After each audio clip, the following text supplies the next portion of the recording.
જય શ્રી કૃષ્ણ.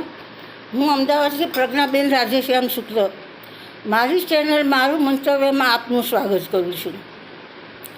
આજે હું એક સામાજિક વિષય લઈને આવી છું, એજ્યુકેશન. હવે એજ્યુકેશન જીવનમાં ખૂબ જરૂરી છે અને ભણતર એ સરસ્વતીની ઉપાસના છે. આપણે જોઈએ છીએ કે રામાયણ મહાભારતમાં એ સમયથી ગુરુ શિષ્યની પરંપરા ચાલતી આવી છે અને એ વખતે રાજકુમારો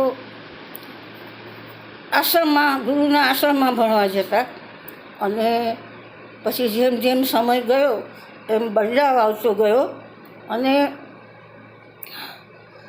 ત્યારબાદ ગવર્મેન્ટ આવી એટલે પછી ગવર્મેન્ટ સ્કૂલ મ્યુનિસિપાલિટીની એક જ હતી અને 1 થી 4 ધોરણ પ્રાઇમરી અને 5 થી 7 માધ્યમિક અને 8 થી 11 હાઈસ્કૂલ. એ વખતે 11મું એસએસસી ગણાતું, અમારા વખતમાં 11મું એસએસસી ગણાતું. તો પાસ થવાનું બસ 11મા ધોરણમાં. પર્સન્ટેજની કાંઈ જરૂરત નહીં, કારણ કે 40%એ પણ કોલેજમાં એડમિશન મળી જતું એ વખતે. અને પછી આર્ટ્સ કે સાયન્સ લઈ, કોમર્સ લઈ અને ગ્રેજ્યુએટ થવાનું અને એકાઉન્ટન્ટની કે લેક્ચરરની કે કોઈ ગવર્મેન્ટ જોબ લઈ અને બેસી જવાનું. લાઈફમાં સેટલ થઈ ગયા બહુ. વડીલોને, મા બાપને પણ એ વખતે સંતાનો માટે બહુ ઊંચા વિચારો નહોતા અને અત્યારે પરિસ્થિતિ બદલાઈ ગઈ છે. હવે ખાનગી સ્કૂલો ખુલી છે અને ફી બહુ ઊંચી હોય છે ખાનગી સ્કૂલોની, પણ માતા પિતાને એમ થાય છે કે મારું સંતાન સગવડવાળી સ્કૂલમાં ભણે. એટલે ફોર્મ ભરવા માટે મા બાપને લાંબી લાઈનમાં ઊભું રહેવું પડે અને ફોર્મ મળે પછી મા બાપનું ઇન્ટરવ્યૂ લેવાય, બાળકનું ઇન્ટરવ્યૂ લેવાય. ત્યારે બાળકને ઘરેથી બધું શીખડાવી જવું પડે કે મધર્સ નેમ, ફાધર્સ નેમ અને vegetables name, animals name, flowers name, આવું બધું ગોખાવીને જવું પડે. અને જો તમારા બાળકને જે પૂછીએ એ આવડ્યું તો તમને કહેવામાં આવશે કે થોડાક દિવસ પછી તમારા ઘરે કોલ આવશે. પછી 2-4 દિવસ પછી કોલ આવે કે તમારા બાળકને એડમિશન મળી ગયું છે. પછી ખોબો ભરીને ફી લઈ અને ફી ભરવા જવાનું. પછી મા બાપને હાશ થાય. હવે શરૂઆતમાં તો સ્કૂલેથી છોકરું આવે કેજીમાંથી ભણીને તો ટ્વિંકલ ટ્વિંકલ લિટલ સ્ટાર આવું બધું બોલે પોએમ, તો મા બાપને બહુ મીઠું લાગે અને સ્કૂલ યુનિફોર્મમાં છોકરું બહુ ક્યુટ લાગે. પછી ફર્સ્ટ સેકન્ડમાં બાળક આવે ત્યારે બહુ અઘરું હોય છે. Ascending descending, filling the blanks, more than less than, tables અને 3 ડિજિટ્સના सम्स બાળક બિચારું ગૂંચવાઈ જાય. પરંતુ એ કરી તો લે છે, પરંતુ એનું હસવું, ખેલવું, કૂદવું બધા ઉપર 50% રોક લાગી જાય છે. બાળક એમ તો ઇન્ટેલિજન્ટ હોય છે અને બધું શીખી લે છે. ત્યાર પછી આગળ 9થમાં આવે પછી સ્ટુડન્ટને અને મા બાપને બહુ લેફ્રાઈ થાય છે, કારણ કે 9મા ધોરણમાં ટ્યુશન રાખી દેવા પડતા હોય છે, કારણ કે 10મા ધોરણ ચાલુ થઈ જાય ટ્યુશનો, અને ત્યાર પછી 12મા ધોરણના ટ્યુશનો 11મા ધોરણથી ચાલી જાય, અને 10મા ધોરણથી લાઈન નક્કી કરી નાખવાની હોય, એ પ્રમાણે સબ્જેક્ટ લેવાના હોય. એટલે મા બાપ બહુ ટેન્શનમાં હોય છે. અને 10મા ધોરણમાં ગ્રુપ ટ્યુશન રાખવા કે સિંગલ ટ્યુશન રાખવું, એ બધા ડિસિઝન લેવાના હોય છે. અને ટ્યુશન રાખવામાં માતા પિતાને મુશ્કેલી હોય છે કે કયા સરના ટ્યુશન રાખવા. અને ટ્યુશન ક્લાસ જાણે કમાણીની હબ બની ગઈ છે, પૈસા કમાવાની હાટડી બની ગઈ છે. પછી સ્ટુડન્ટ એક બાજુ સ્કૂલ, એક બાજુ ટ્યુશન, બહુ દોડાદોડી રહે છે. અને ત્યાર પછી 12મામાં 10મું પાસ કરીને 12મામાં બાળક આવે એટલે ટ્યુશન સારામાં સારા.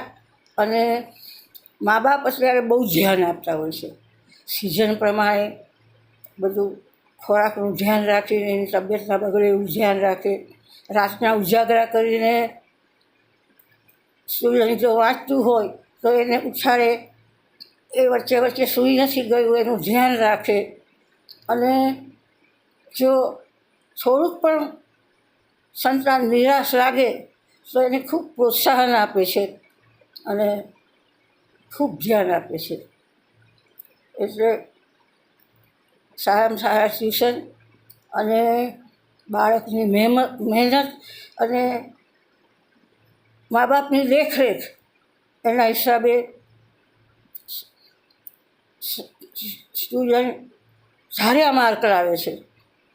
85થી 95, 98 સુધી માર્ક લઈ આવે છે, પર્સન્ટેજ લઈ આવે છે. અને હવે તો પર્સન્ટાઇલ એ પ્રમાણે માર્ક લાવે છે અને પોતાની ધારી લાઈનમાં જાય છે. એટલે સફળતા તો મળે છે. એ સિવાય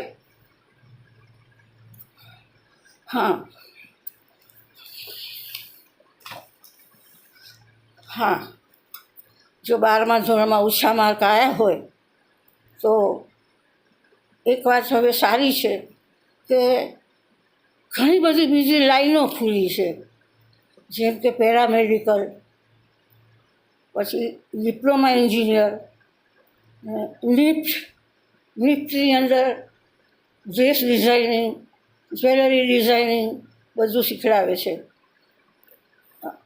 એટલે ભવિષ્યમાં બ્યુટિક ખોલી બેસે તો એને ઘણી કમાણી થાય. ત્યારબાદ ઇવેન્ટ મેનેજમેન્ટમાં તો અત્યારે એટલું બધું ચાલ્યું છે કે લોકોને મેરેજમાં બધાને માલવું જોઈએ છે, એટલે ઇવેન્ટ મેનેજરને જ કોન્ટ્રાક્ટ આપી દે તો વેલકમથી માંડીને વિદાય સુધીના બધા પ્રસંગો તમે જે ડિઝાઇન પસંદ કરો એ પ્રમાણે મંડપ બધું કેટરે બધું તૈયાર કરી દેશે, તમારે આટલી પણ ચિંતા નહીં. એટલે એમાં પણ ખૂબ ઇન્કમ છે. ત્યારબાદ જર્નલિઝમ, બિઝનેસ મેનેજમેન્ટ બધું ઘણું થાય છે. એટલે એવું નથી માનવાનું કે આપણે એન્જિનિયર કે ડૉક્ટર ના બન્યા તો આપણે કમાણી નહીં કરી શકીએ, એવું તો હવે છે જ નહીં. ત્યારબાદ 12મા ધોરણમાં બહુ ઓછા માર્ક આવ્યા હોય તો મા બાપે સંતાનોને સમજાવવા જોઈએ કે પોતાની સ્કિલ વડે કોઈ બી વ્યક્તિ અદાણી, અંબાણી ને રતન ટાટા પણ બની શકે છે. નિરાશ થવાની કોઈ જરૂર નથી. એ તો ત્યારે આ જમાનામાં આપણને ખબર છે કે સ્ટુડન્ટ ઘડીકમાં ડિપ્રેશનમાં આવી જાય છે અને કંઈ પણ કરી દેશે. માટે એ વખતે પણ હવે પણ મા બાપો બહુ ખૂબ ધ્યાન આપતા હોય છે, ખૂબ પ્રોત્સાહન આપતા હોય છે, એટલે કંઈ વાંધો નથી આવતો. બીજું,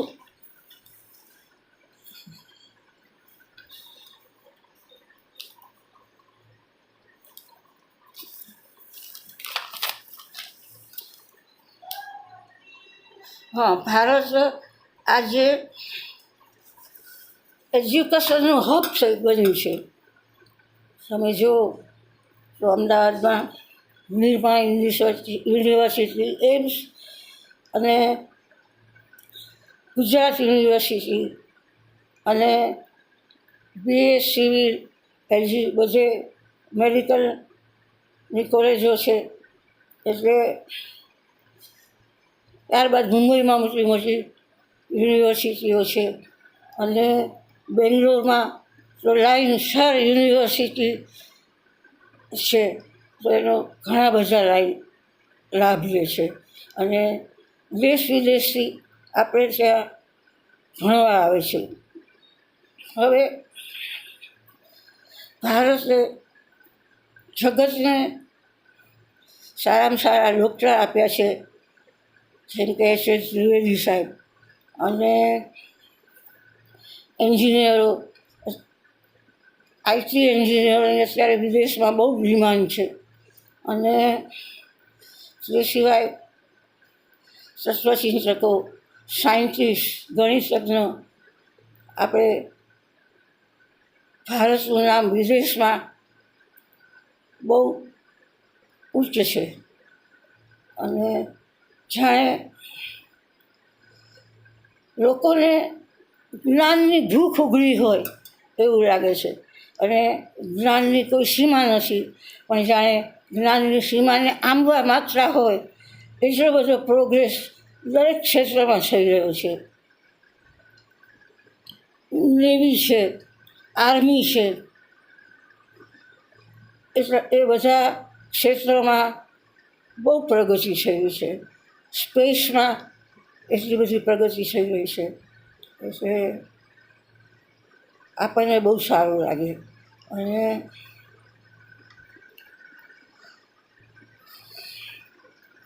મહિલાઓ માટે જેને બિઝનેસ કરવો હોય એના માટે ગવર્મેન્ટ બહુ જ ઓછી વ્યાજની લોન આપે છે અને ગૃહ ઉદ્યોગ માટે પણ ભારતમાં ગવર્મેન્ટે બહુ સ્કોપ આપ્યા છે. એટલે એજ્યુકેશન અત્યારે બહુ ઊંચું આવ્યું છે અને લોકો બહુ પ્રગતિ કરે છે. એ જોઈ આપણને ખૂબ આનંદ થાય છે. આટલું કહીને મારું મંતવ્ય પૂરું કરું છું. મારો આ વિડીયો આપને ગમ્યો હોય તો લાઈક કરજો, શેર કરજો, સબસ્ક્રાઈબ કરજો. જય શ્રી કૃષ્ણ.